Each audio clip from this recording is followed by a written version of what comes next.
Hey everyone, Temporal here, and for this one, we're going to go ahead and respond to the question that we see here on Reddit. It's obviously a response inspired by Reddit, and it's a pretty good question. If any of you guys have questions, comments, etc., as we're going through this, that is perfectly fine. You can throw them up in chat. If you want to jump to the front of the line, you can go ahead and throw up a super chat there. But otherwise, I'll go through, I'll answer this question regarding what are the non-player roles for Overwatch? How do you get into them? How do you practice them? That's the general gist of this question here. I'm going to go ahead and answer that. My experience is I have coached in contenders, I've coached in collegiate, I've done private coaching. So obviously I know the coaching answer to this quite well. But I also have been close to both in the tier 2, tier 3, and in the collegiate scenes, the other positions. That would be positions that I intend to talk about here would be the managers, the graphic design, the social type people, and by social I mean social media as well as other media type stuff. The casters, or collegiate, where it's a little different, where you get like directors of esports or club managers or things like that. So those are sort of what I'll talk about as well as how to get into them. But let's start with the actual question as it was asked. So not entirely sure if something like this fits here, but I've always been interested in some of these roles that aren't just 6 players out in the field, mainly coaching and casting. Okay? And I think I have good enough game knowledge where I could pick it up, but I have literally no experience in any of these fields. So this brings me to the question, where's a good path, where someone with no experience like myself could test out the water in these sort of roles, and ideally in somewhat non-committal space in case I don't like them. Okay, so this person mostly has the question on coaching and casting. I can certainly answer that. I'm probably not going to go too deep into coaching because I've done that enough times before. I've gone ahead and linked in the description one of my coaching responses in the past. I think that one was regarding how much does a coach coach in the professional world. But I go quite a bit into what coaching looks like there, so that's it. That said, I'll do a brief overview here. The first place I want to start here, though, is say don't. This is fine. Like, if you want to do the non-player role stuff just for fun because you enjoy it, that's totally fine. No problem. Have fun. Go for it. But don't look at these as like, I'm going to do this because I'm going to build a successful enterprise and it's going to be great, or there's a future in coaching, or managers make the big bucks. Don't do that. The Overwatch scene just isn't healthy enough right now for that to make sense as like well, I'm investing in this maybe as a future career move type thing. So I wouldn't recommend that. But with that disclaimer out of the way, let's get into that. So, as I mentioned, coaching, I've covered this in much more depth in previous Ask Temporal responses. And if you want to check those out, please do so. But the main things that you're looking at when it comes to coaching is you want to go, hey, I need to prove that I can do this. And your SR, your individual SR, isn't all that relevant for that. People will ask for that sometimes, and you mostly want to politely say, not really interested, not going to share that. That's like asking for, your high school diploma. People are going to ask for it at the beginning of your career. As you get better, you just laugh that off and go, hey, this isn't really, seriously, you're asking for my high school diploma when I have 10 years experience in the industry? That's sort of where you need to get to, because low-level teams, unfortunately, will get fixed on that. It's actually kind of funny. Low-level teams are like super fixated on, well, what's the SR of their coach? We have a Reaper, GM Reaper one-trick coaching our silver team. Fantastic. That'll be great. Meanwhile, the Reaper really doesn't know anything about tank play, ranged hit scan play, anything like that, but they're a GM, so they're happy. Whereas higher level teams don't ask, quite frankly, for SRs, but really you're just looking at what the coaching history is, etc. Temporal Loki explaining why he's allowed to coach while he's in bronze. Exactly. I'm totally in bronze. Totally. Okay, so for someone starting out here, you don't have the experience. So what you're going to do is you need to get that experience. And you can get that experience doing VOD reviews. You can go somewhere like Overwatch University where there's lots of people just putting up codes asking to be reviewed. And you could do that there if you wanted. I don't think that's necessarily the most interesting, the most fun way to do it, but you could to sort of prove to yourself that you have these skills. Once you've done any level of that, though, once you feel like, hey, you've got these skills, you want to get yourself pretty quickly to a point where you're working with a team. You are very unlikely to immediately get a tier 3 team to work with you, because even if you're 4,300, even if that's your level as a player, if you don't have any coaching experience and you can't be like, I can point at this team and this team moved up from scrimming at this level to scrimming at this level, or this team got third place in this tournament, or this team, if you don't have good, successful resume of coaching to point at, top level teams aren't going to want you. And that's just reality. So you'd go in there and you'd go, hey, you're going to go find a gold team to coach, or you're going to go find a plat team to coach. Once you get any level of success at coaching, just figuring out that you can do it, and a gold, a plat, a silver team, anything like that is very non-committal. Those teams are not very permanent. They might be doing one tournament. They might be doing like a get good type thing. They might be doing some basic level tournament or something that'll last for a season like that. That's very non-committal. And if you need to back out in the middle of it, that's really not a big deal because their other option was not having a coach. So you can go do that. You can figure out if you're any good at it. If you figure out that you do enjoy it and that you're good at it, then you start building your resume and you go coach a higher level team. And you still might not be able to get a tier 3 team. And a tier 3 team would be a team that has a real chance of winning open division or at least seeing playoffs there. That's what you generally consider tier 3. Tier 3, some people refer to it as everything below tier 2. Not really true. A better definition of it is like the teams that it used to be like, oh, the top 16 or the top 32 open division teams, but those definitions aren't good either because you don't know which teams those are until you've already been through it. So like top open is generally what we're considering tier 3, and that's where you really want to coach if you enjoy coaching. That's going to be more fun than coaching a gold team, a silver team, things like that. So that's what I'd recommend. Start with a low level team in some sort of season, see if you enjoy it, see if you're any good at it, and then if you are, you can potentially go, hey, now you try to get maybe not tier 3 but just outside of tier 3. Maybe you push a team into tier 3, that sort of thing, and then you continue your way up the ladder. You use that proof of, hey, doing well to continue to move your way up, to build your resume, as well as networking, etc. And networking in anything in the Overwatch scene, as well as anything in life, is just going to be incredibly important. Unless you are just unquestionably the best and better than everyone else, networking is going to be a big key to success for anyone. But I don't know what your goals are. I don't know if you want to like try to climb all the way or not. So let's move on to other roles here. So other roles that we could cover, you specifically asked about casters, so we'll cover that next. And casters, the path there is you, again, before you get into it, you want to sort of test your skills. And the best way to do that is generally going to be with muted VODs. So go get a VOD, pick whether you want to be the color or commentary. Pick what you want to do. Are you doing play-by-play, or are you doing the commentary, which gets a little more like, hey, we'll pretend to do some strategic analysis. So like, are you saying, hey, this is what's happening, this is what's happening, this is what's happening, or are you going, yes, well, I think this is going to be hard for them because they're going into a fight against 6 ults. Which of those do you want to cover? And you're going to then practice one of those roles, and you're going to practice that role by yourself. You're going to just sort of go, hey, I'm going to try to do this. And you go, okay, you try to do this, whatever, you do that with a muted VOD. It's not perfect. What you'd really like is you'd like VODs where you've got sound effects, but no casting being done on it currently.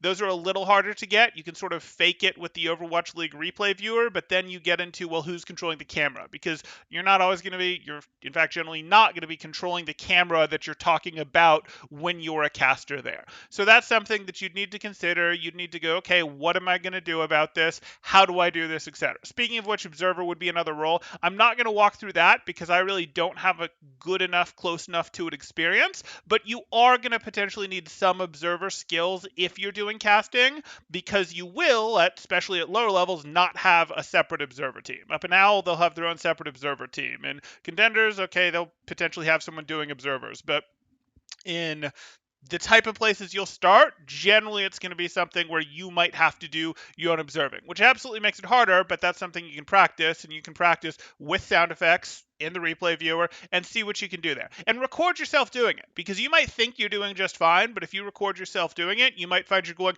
and then, oh, and oh, look, they did the, Okay, I'm going to stop there because that's incredibly annoying, and it was supposed to be incredibly annoying, but people often don't pick up on their own speech mannerisms that can potentially be a turnoff to viewership for what is being viewed there. So you want to record yourself, because then when you listen back to it, it's going to be potentially painful to hear some of the mannerisms that you didn't realize you had, but you have to know that they're there before you can start working them out. And then when you feel like you're at a good enough level, or if you feel like you're enjoying it, your next move is to actually find the tiny little tournaments. I'm not talking contenders. I'm not talking open division playoffs. I'm talking the tiny little stuff. I'm talking the tournaments that don't have prize pools or have tiny prize pools, the stuff hosted by tier 3 teams. You want to reach out to those. You want to keep your eye out for those. They have tiny prize pools, they have no prize pools. You keep your eye out for those, and you go reach out to them when they form, as soon as they pop up, and say, hey, I'd like to cast this. And the reason you do that is because those are the only ones you're really going to get a shot at. You're not going to get a shot at casting Contenders Trials. You're not going to get a shot at casting a tournament that has a $10,000 prize pool, something that's hosted by Beat International or anything like that. So you're not going to get a shot at those, because there are existing casting networks that have more experience that they're going to reach out to for those, and they're still not going to have to pay very much. So if you wanted to do the casting route, go work on muted stuff, or go pull out the Overwatch League replay viewer, do it yourself, get a little observer experience while you're doing it, pick a role, practice that role, and then if you like it, keep an eye out for the very small tournaments, reach out to those organizers, reach out to those things as soon as you see them pop up, to see if you can secure a role casting, or at least casting some of those games. That's how you'd break in there. And then from there, you have to snowball it. You have to build off of it. You have to go, okay, now that you have a little bit of resume, now that some people have heard you, can you use this to get into the next level of casting there? The other option would be, if you were a student at a university, see if you have an Overwatch team. And you could probably do this at high schools too now, because high schools actually really got into Overwatch and esports before collegiate did in a lot of ways. But you can go see if your school has a program, and if they do, can you cast for it? Because they almost certainly don't have anyone doing that. It is better for the program if they do have someone doing that, and they're going to prefer that a student does that. So if you can do that, that's great, and you're not going to have much competition for that. So that would be the other route that you can go there. Okay, the next most common or well-known role is probably going to be manager. That's a little tough to get into. When it comes to being a manager, in the old world, what you do if you wanted to be a manager is you would simply build the team.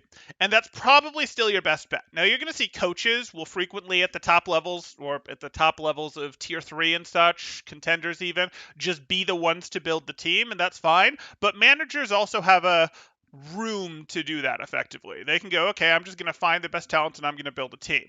The problem is, how do you anchor the team? How do you get good players if you don't already have good players? And that is a challenge. That is definitely a challenge. So what I'd recommend you do is you go ahead and go, hey, I hope you know a player. I hope you've networked with some players. I hope you can find one good player at least to lock in, because your team is sort of going to build around the level of the players that you recruited in the first place. So maybe you have a good coach that's willing to work with you, and that's your anchor. Maybe you're good friends with a really good player, and they say, oh, okay, well, I won't let you just build a team because I'm not going to play on a garbage team, but if you build a good team, I'll play on it, and you can use that as, oh, well, we already have so-and-so. This player who's a top tier 3 player, or this player who's been in contenders before, or this player who, is good, and you can use that to sort of get your other players and build that, and kind of build out a team there. And then you're the manager, you have the slot there. And that's sort of how you get into being a manager. It's not perfect, but you kind of have to go that route, because you don't really other than that, it's all networking. Most teams, when they're playing, aren't going, oh, well, we need a manager. To a team that's actually playing, their version of what they need a manager for is they need a scrim bot. They need someone to go schedule scrims for them. But what a manager actually wants to do, if they're trying to build up, be successful, keep climbing, is, yes, there's going to be some level of, hey, they schedule scrims, hey, they work with other teams, hey, they smooth things out when there's cancellations, they find replacements when teams need a ringer.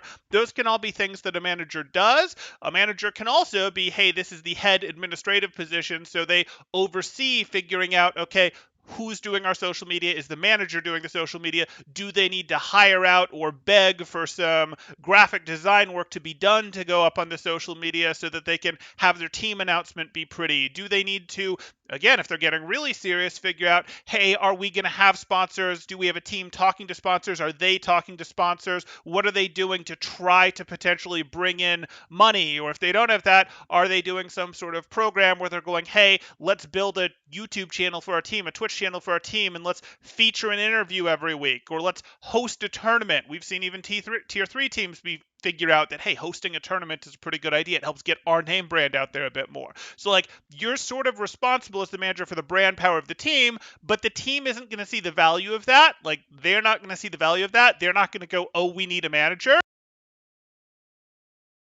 Really, before tier 2, and even in tier 2, the players aren't really going to see it. So, like, you have to effectively get yourself into that position, and the best way to get yourself into that position is usually going to be to build the team. And once you've been some success as a manager, eventually you will sort of get the, hey, wait, who are the managers that are out there? Okay, here's the short list of potential managers that are without a team, and you'll have your network of people that can tell you when there's openings and you can potentially get it. But breaking in as a manager is probably harder than most of these other things. If we have any managers in the chat, I'd certainly be interested. I mean, I've of course spoken, worked with other managers, all that. But in terms of like a consistent good plan to break in, I'd say that's one of the harder roles to do. Then we'd get into probably graphic design, social type stuff. You're going to have to do free work. I don't recommend people make a habit of doing a lot of free work, but some free work is marketing, and you're going to have to do free work. And your solution there is network with managers, network in staff discords. They exist, they have existed. Discords where sort of staff talk to each other, players aren't in them, etc. Network as best you can with people who actually are managers, because like I said, managers are sort of the top administrator in teams. So you want to network with the managers to try to find teams that need work done for either they want someone to do social media or they want to get some graphic work done specifically, and it's like, okay, well, I'll do this one for you. And the thing is, the community is small enough that everyone knows who did what. The players might not know who did what, but everyone in sort of that graphic design world in the Overwatch scene knows who did what for team announcements, etc. So if you're doing good work and you don't offend the wrong people and you network even a little bit, if you're doing good work, you should rise to the top in terms of, hey, they recognize it, and now the next team to level up wants you, etc. Again, it doesn't sound like this person in particular wants to go in there, but that's fine. Okay. So then finally we get into collegiate. And collegiate is a little bit different of a beast than the rest of it.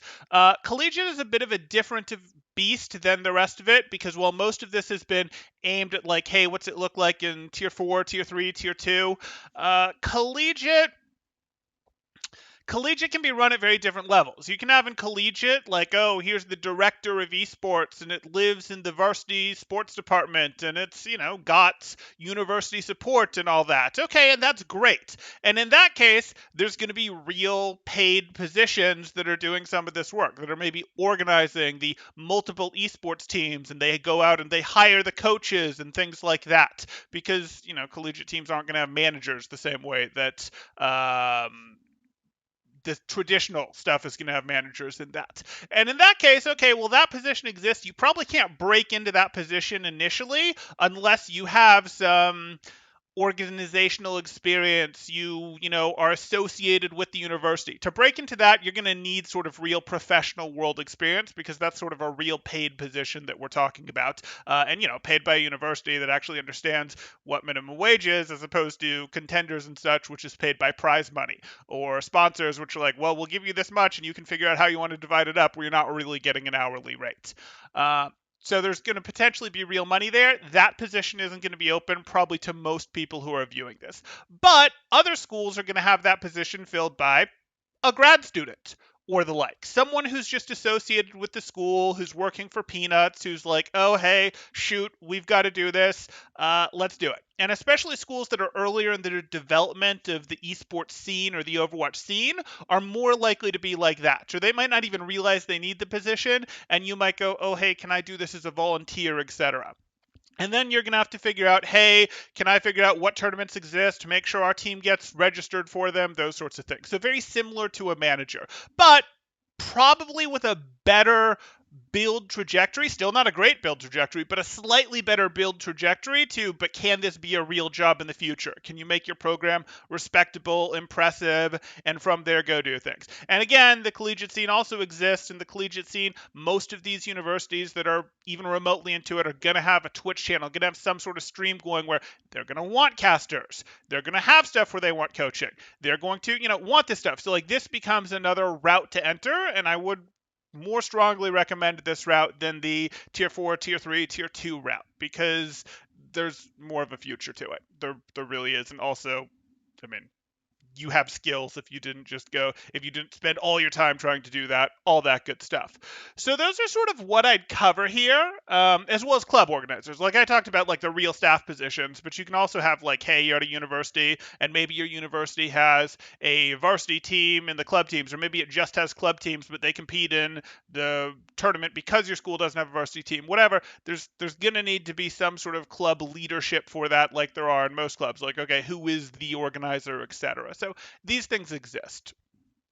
So that's sort of what I had on this topic, what I wanted to cover. If you guys have questions, you can throw them up in chat. I'll address what's in chat, then we'll sort of go through here and see what other people had to say, and we'll see if that takes us anywhere interesting. Hopefully, if we keep going for a bit here, we'll get the original poster to jump in here. I don't know though, because this was posted 14 hours ago at 11 p.m. it looks like last night, which means they're probably in a different time zone. So maybe not, but let's see what we've got here.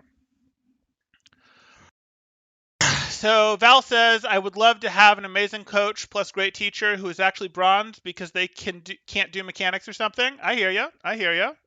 Why don't you like this, Reddit? Okay, good. Gamebuster says, I actually had the fantasy to do bronze reviews where I'd review replay codes as a stereotypical bronze player, like intentionally bad. That could be fun. Telling Reapers to keep his distance because the enemy's hurt. Telling Orion to be a firing platform. That kind of stuff. I mean, you could get a niche for that. I don't quite think there'd be enough interest, but you could definitely get a niche for that. That would be kind of fun. Adam Nicholas says, more nerd talk. Thank you, our resident troll. You're trying to make him cool like you. Fair, fair. Anton Paris says temporal 6.9k karma, top one redditor NA. Yeah, obviously I don't really care about having a ton of karma points on the Reddit account that is this. Like, not really a thing. Reddit points don't get you anything. Okay. So that covers that. Nothing too interesting in our chat here. This looked like a reasonably interesting question to respond to, so we've done so. This may end up being a short one, which is fine. Makes them less intimidating for people to click into. At Temporal, I'm waiting for your finance funds. You should check the one that we've already done about building wealth through real estate. That's in this same Ask Temporal playlist. That was a pretty good one. You could check that out, but we'll do more finance stuff. Okay, so after reading your post, I got the idea I could set up a Twitch channel and start casting replays on stream. Either take your own codes or casting replays you could do. It's a little less interesting when it's ladder play, and there's plenty of options out there. So I wouldn't really recommend this. I'd really just go grab actual games, like from the Al viewer. That's totally fine. Another way is to cast pugs, especially if you're within an org, because sometimes they can put in a good word for you. Yeah, that's better advice.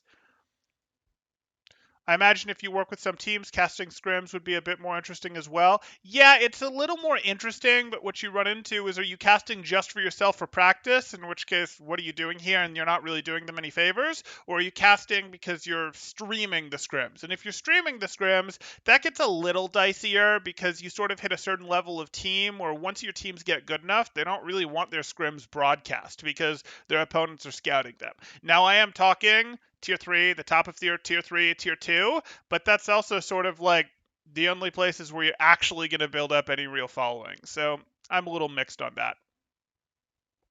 Also, do the owl stuff? Yes, do that. We've seen this name before here. For coaching, there are lots of teams without a coach. Discord is a good place to find some. If you don't have an experience or a portfolio, then the top tier of Overwatch is probably out of reach initially, and lower level teams require a high SR for their coaches, which you may or may not have. If you don't have experience, then it's best to gain some. Play around with lower level teams. Yep. Your knowledge of the game won't exactly be tested, but your patience and coaching ability will improve very quickly. Potentially.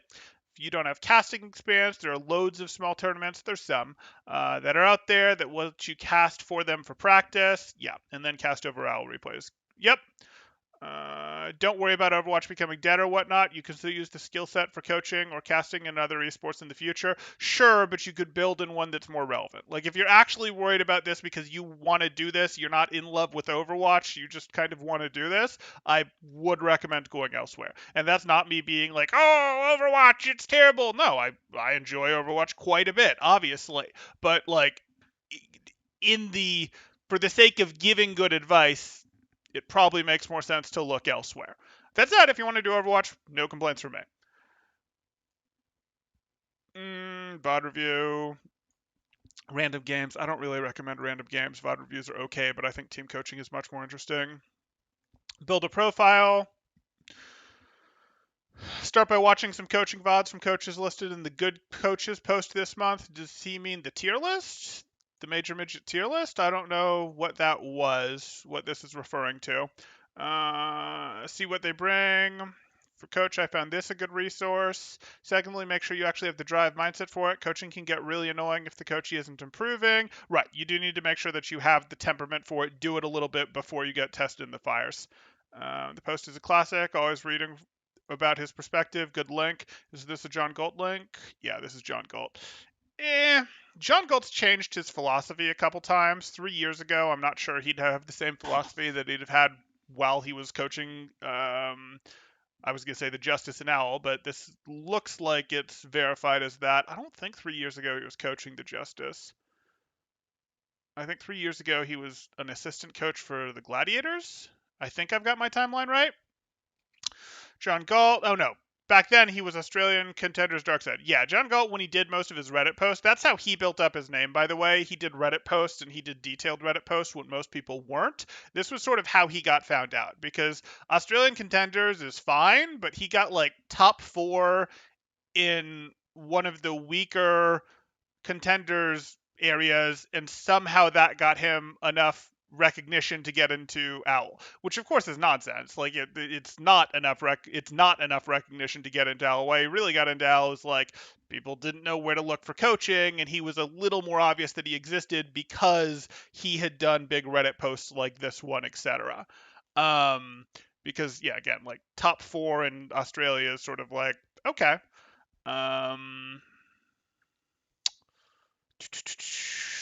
Okay. Okay, coach of that. Started almost 2 weeks ago. Balls to the wall, 4 hour scrim blocks every day. VOD review is not included. Today is our first match, season 2. Okay, fine. That's just Tim promoting his team at the time. Newly appointed coach. Newly appointed coach from Uni, 5 full teams of varying average SR, 3K to 4.1K. None of my teams have a coach and are often directly from the ladder.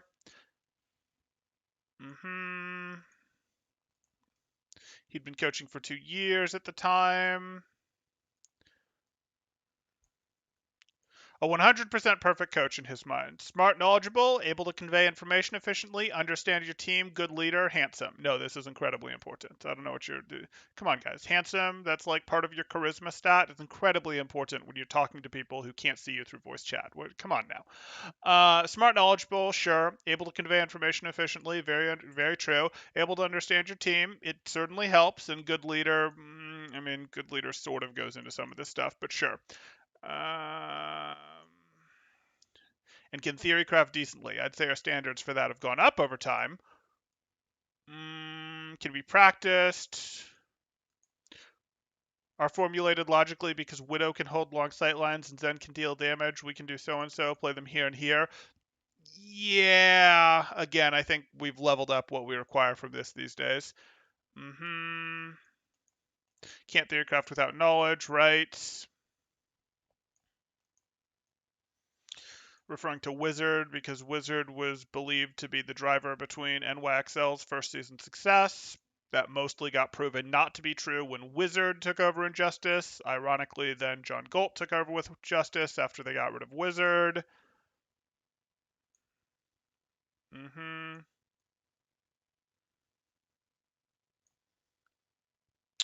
When I speak of watching, I don't mean watching. I mean actually scrutinizing the match. Right, right. Coaches don't get to watch matches. Like, they can watch matches for fun if they want, but by and large, coaches don't get to watch matches. Coaches have to study matches. That's work.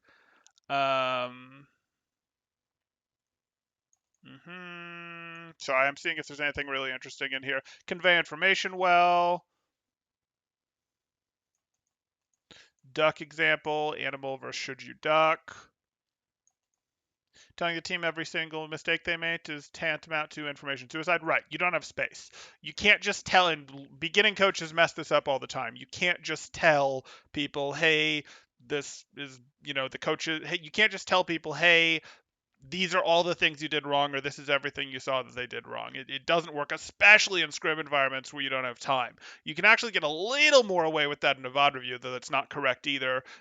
But you can't get away with that in team coaching because there's just not time to show them everything. And you lose people's attention because it's not fully focused on them all the time, and it's just bad. You really have to keep it tight and focused to get the improvement you want there. And even then, you won't always get the improvement you want. You can be determined to make them improve on this one thing, and it just isn't going to happen. And you may have to move on to something else at the same next, which gets into understanding your team. You need to know your player's strengths and weaknesses better than they do themselves. This is going to take time. I'd be a little hesitant on this. Yeah, being a good leader. I do feel the ideal coach is somewhere between the ironclad discipline of Korean coach and Kai Kai's friendship-like coaching with Dallas. Um, it's closer to the ironclad discipline of the Korean coach that he's referring to here. Yeah. In lower tiers, you don't get that level of ironclad control, and you are working with people, and you're also working with people that you don't get to actually coach while the match is happening. So it can't be 100%, from the tower above them, tell them exactly what to do. It can't be that. But it can't just be. I mean, Kai Kai with Dallas just didn't work very well. We know that. Hmm. Not all Owl coaches are all ready. Sure. Where to start? Start with an open division team. Are you a new coach? Diamond Masters team. There are loads of 3,000 teams without a coach that would be happy to have one. That was more true when this was posted than it is now. People have become more aware of the damage that a bad coach can do to a team, and they're much more selective. Even remotely good teams are much more selective about getting a coach, and that's why you'll see things like American Tornado, where their coach was just like, we're not sure we're going to listen to you. You can be a coach, but you're sort of going to be like a coach in a player-led organization, and we're going to, not take you seriously a lot of the time. And they've been pretty public about that. My understanding is he got better. I haven't worked with him personally, but that's why. I mean, that's why that's why that sort of situation comes into existence, because teams are aware of the damage a poor coach can do. There was a period, Overwatch's history is kind of funny in the coaching world, where it's like coaches are just glorified VOD recorders, to wait, no, coaches are really, really important, to wait, bad coaches can do damage, but coaches are really important. So that's sort of been like the demand for coaches, where it's like very low demand went up, demand dropped a bit. It's sort of been that for the scene outside of tier one. And then this is how you move up. Yeah. Okay. And again, do move up. Whatever you're doing, whether you're doing coaching, manager stuff, media stuff, caster stuff, do move up. Be mercenary about this if you want to. Like, if you're trying to move up the ladder, be mercenary about stuff and actually move when opportunities show up. Don't be like, oh, but I want to make this team the very best. Remember, teams don't go to Owl together. Players go to Owl. Individuals go to Owl. Okay. Okay. Sort of became a little mini review of John Galt's 3-year-old post on Guide to Coaching, but that's okay. Okay, so is there anything else in here that's interesting? Black Dragon's made some interesting posts. Hey there, relatively new coach. Been working on it for about half a year. Had some similar questions, so definitely relate. For casting, use muted LVODs. You generally want to decide if you want to focus on play-by-play or color casting. For coaching, start with some casual VOD reviewing. Reasonable. It's really easy to start with text formats. There's hundreds. It takes forever to do text responses. Um, Says the master of the hour-long VOD review, but still. Um, From there, you hone your craft, find a coach to steal the experience from, so to speak. There's plenty of coaches out there with decent stuff. ISDux was a big one for a lot of people in early Overwatch. My personal mentor and reference has been Spylo. You have to remember that you can't just relax and stop learning more about the game. Right, you can't stop learning more about the game. When you feel comfortable with text reviews, you can start reviewing people occasionally on Twitch and maybe set up a Discord, write some guides, advice pieces, etc. There we go. Eventually, once you feel comfortable in your ability to work with individuals, there's lots of teams looking for coaches in Discords and whatnot. There can be, yeah. Game knowledge does not equal coaching. That's true. Coaching is nurturing and growing players more so than just teaching them. Coaches are coaches, not professors. I'll agree to that much. I don't want to get too into the like, oh, you're nurturing and caring for them and growing them. Like, no, you do still need to make them win matches. Coaching, especially when you're doing it, like teams don't always stay together long enough. You do need to figure out how to get your team to win matches. And you do want to make your players and your teams better over time, but you can't be like, we're investing now in being good 6 months from now. No, you need to win 3 weeks from now. You get a little bit of a runway, but you need to win 3 weeks from now. You do. And that sort of sets your realistic goals of you might not be in a position, your team might not be in a position to win contenders, but they can be in a position to get third, and you have to navigate them up to that position to get third, not go, okay, we're doing a super long-term improvement, but we're going to be great for next season. Sorry, contenders doesn't really use the same season format anymore, but like we're going to be great next year. Well, or 6 months from now. No, that's not really going to work. Too many moving pieces. There's not pay involved to keep people together well enough. All that. And same with Hal. People don't expect to keep their jobs if they go, oh, well, we're going to be good a year from now. Okay. And then here's mine. Okay, so I'll catch up one more time on chat here, and then we're probably good to go. Nordstrom says, I helped a guy who was less than 500 in general chat, and then he ended up in Diamond on his own. Nice, nice. Felt good just to help people. I believe it. You're the next Temporal Dart. Okay. Best strat is to start offering VOD reviews on MySpace. There you go. Wait, the goal is to win? I thought it was to enter the less than 500 rank. I'm already the master of the less than 500 rank, so there's just no point in entering it, blah. As Gamebuster pointed out here, I am the master of the wood tier. Okay. Al should just give everyone participation awards. Okay. Okay, I think that's going to do it. We'll go ahead and call this one here. Again, if you guys have enjoyed the content, please do like and subscribe, as that helps out quite a bit. If you are looking to get coaching, because that is one of the things I do, you can join my Discord in the description below, see what rates look like, see what sort of promos, special events we have going on. I do Overwatch coaching stuff, but I also do more advice type stuff. We have this Ask Temporal section where sometimes we cover stuff tangentially related to Overwatch or somewhat strongly related to Overwatch like this, but we can also get into other stuff that would be more like finance, as we see YS referring to here, what majors people should go into, things like that. Okay, thanks guys. Temporal out.